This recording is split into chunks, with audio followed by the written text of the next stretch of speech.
This is taking a minute. In the meantime, let's talk about Sackboy: A Big Adventure.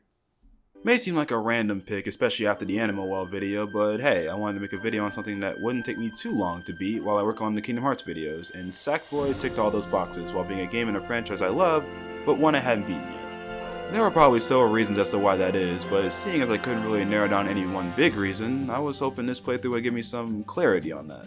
And after finishing the game, I definitely found my answer. I'm not going to spend too much time talking about the story because it's a very simple plot. This guy named Vex is terrorizing Craft World and proceeds to enslave most of the Sack people and force them to work on his Topsy Turbo machine and cause the uproar, which essentially is a force that plunges the whole world into chaos with its black goo properties. Sackboy manages to escape with the plans to the Topsy Turbo machine, and with the help of Scarlet, the two set off on a journey to take Vex down, gathering these things called Dreamer Ores, which are basically the MacGuffins of the game, filled with creative energy that allow you to progress further in the world, where Vex is left uproar in your path. The game is structured very similarly to Super Mario 3D World in the sense that you unlock levels on a set path and sometimes come across a fork in the road that lets you choose what levels you want to tackle next. In fact, think about it now, this game is basically PlayStation's 3D World. Every level is beautiful and exploding with so much detail and packed with generally fun level gimmicks and ideas that makes most levels very fun to run through. Sackboy himself has a bunch of new moves giving him more utility than before. He can do this head smash into the ground which can unearth hidden secrets, as well as do this dive move that can give you extra distance during your jumps in the air if you time it right. This leads seamlessly into his roll, which is your fastest movement option as seen by my footage where I make frequent use of it. Every once in a while, you run into an item or old gadget from the previous titles. They combine the Boost in 3 with the Power Arm in Little Big Planet 2 to make this new power called the Plasma Punch, complete with an energy projectile that you can charge up and throw at people. It's pretty cool, definitely my favorite, but of course, they added the grappling hook to the game. It wouldn't be a Little Big Planet title without it. All these tools are used to solve puzzles just like before and to help locate Dreamer Ores, which are hidden in pretty clever spots throughout the levels. Some of them though can be very tough to find, and near the end I generally had more than what I needed to progress, so slowly I took my focus away from retrying stages trying to get the ones I missed and just running through grabbing the ones I found and moving on to the next stage. They leave a fair amount of wiggle room, so you don't have to stress too much about it, but the completionist in me gets aggravated when I get a Dreamer Orb, grab it, and see that I ended up missing one in the last area. Not helping is that this is one of those games with level transitions, meaning that sometimes you hit points of no return and aren't able to go back and get a collectible you missed, so you have to restart the stage, which is very annoying. Another mechanic is that every time you beat a level, the game totals up your score and gives you rewards depending on how high it is, with every level having a bronze, silver, and gold score. Generally speaking, getting gold is not super hard, but I always love it when games turn its main collectible into a vehicle to get your score up in a level after you collected it. Sort of similar to how after you get red rings and Sonic Colors, if you want the S rank, it's advisable to recollect them for the score bonus. Sackboy does a similar thing with the Dreamer Ores, which makes the times when I'm speedrunning to finish a level with a good score a fun romp planning the optimal route. I think my depth perception is shit though. I find jumping on enemies in this game specifically to be a little disorienting, and I can't even place my finger on the why.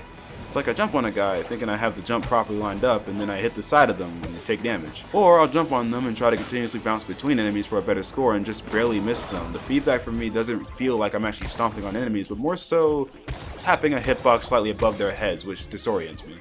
Only reason why this matters is because dying in this game drops your score by a lot, which can make getting a gold trophy at the end a lot more challenging. You also get bonus rewards for not dying at all, so you're missing out on that too.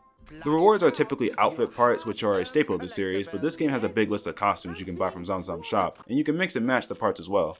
You do need these gold bells to buy things though, which aren't as common as the score bubbles, but you can play mini games to get more, as well as find them in the levels and save them up. I stuck with the Ratchet skin for most of my playthrough, another game series I need to talk about someday, but that'll have to wait. This all sounds super positive, but what could have been the reason for why I didn't finish this game years ago?